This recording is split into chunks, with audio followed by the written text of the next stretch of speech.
Welcome back to our Barron Spotlight along with Michael Kopech. And when we take a look at Michael Kopech, we're talking about a guy who's been in such incredible demand. I haven't seen anything like this. Last year with the Braves, they had Dansby Swanson. But before that for the Barons, this character named Michael Jordan.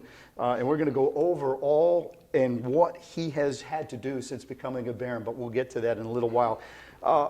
I want you to take me back first to Mount Pleasant, Texas. The only thing I know about it, it's 2 hours east of Dallas, and that's it. So tell me what kind of town it is and what did you do there? Very rural area. It's hard for me to even get that word out. But there's not much going on. Like you said, 2 hours from the biggest city. The main thing in Mount Pleasant is going to be a giant chicken plant. I mean, nice. Yeah, we don't have too much going on. And baseball is definitely not number one over there. It's a football town, just like most towns in Texas. Uh-huh. And so for me to not play football, I was kind of, I was always in the background. We had some football stars, and all those guys were, the highlight of our city and everything. So that's where Mount Pleasant kind of surrounds their entertainment, is around football. Who pushed you, or was it just natural to get into baseball? Well, when I was 4, my dad, went out and got me a baseball helmet, and he brought it back, had a face mask on it, and I thought it was a football helmet. I was like, oh, so I'm playing football. He's like, no, you're playing T-ball.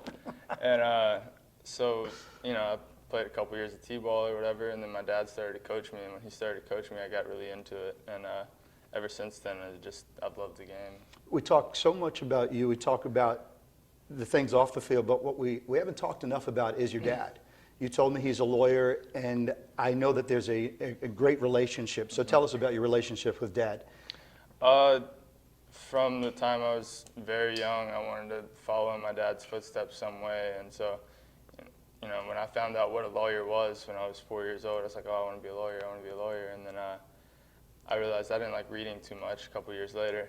And he liked coaching a lot. So the more he got into coaching, the more I got into playing. And that was a continuing pattern until I was 14. And then when I was 15 years old, this first year my dad actually didn't coach me. And I think that was kind of hard on both of us, because we had created this bond over sports, and he was really good at teaching me, and it was really easy for me to understand coming from him. And so when I finally got that first year without my dad being my coach, I think that was kind of an eye-opener for me. But he was always my biggest supporter, always my biggest fan, along with my mother. And so that was just kind of what kept me in baseball for so long, and that's why I've never really burned out on it like you hear about a lot of guys, because my dad was always right there with me.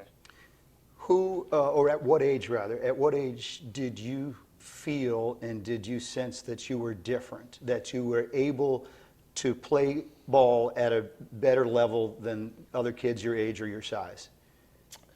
I think, again, courtesy of my dad, I always had a great confidence in myself, because he had more confidence in me than he probably should have. There were probably years where I was not a very good little player, but he convinced me that I was one of the best players on the field every year. And I feel like that confidence kind of made me keep working at what I was doing. It made me kind of care less about having a bad game or so. So I think when I was probably 10 or 11, I started to realize that, hey, I could be really good at this game. And looking back on it, I wasn't really good at the game at the time. But he convinced you right. were. Yeah, but I got into high school, and then I hit a growth spurt. My arm got really good, and I was 15 years old, already throwing 90 miles an hour, and I was like, well, this could take me places. So I think that's really the time when I realized that I have a chance to take this to the next level. What are they, the Mount Pleasant, what's their nickname there? Just curious. Tigers. Tigers, yeah. Mount Pleasant Tigers. So here he is, a freshman throwing 90. Probably were a little, I don't want to use the word gawky, but thinner and, Absolutely. Tall and thin and gangly and probably a little on the awkward side. All right, so you started making noise, and, the draft comes around. But before that, I wanted to ask you, Michael Kopech, our guest here on our Barron Spotlight, how close did you come to Arizona? Why did you choose Arizona? Was that ever a real option, or was it just like a backup plan?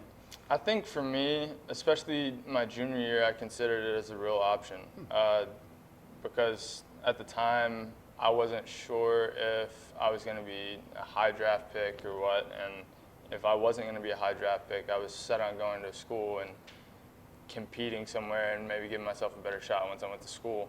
But I waited until my senior year to commit, and that's why it actually ended up being Arizona, is because there was a lot of schools after me early on. There were people, I mean, there were scouting directors or not directors, I'm sorry, but scouts from colleges coming to look at me when I was a freshman in high school. Mm-hmm. And I was, set on not committing that young. I didn't want to make a decision too early and regret it.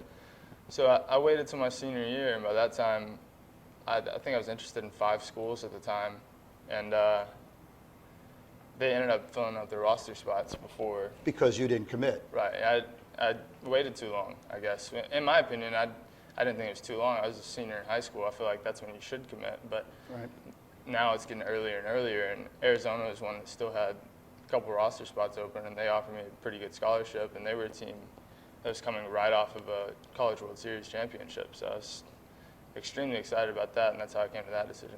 Your part of the country, the Longhorns, the Aggies, I mean, there's some great programs, Texas Tech and all that. I can't believe the Longhorns let you get away.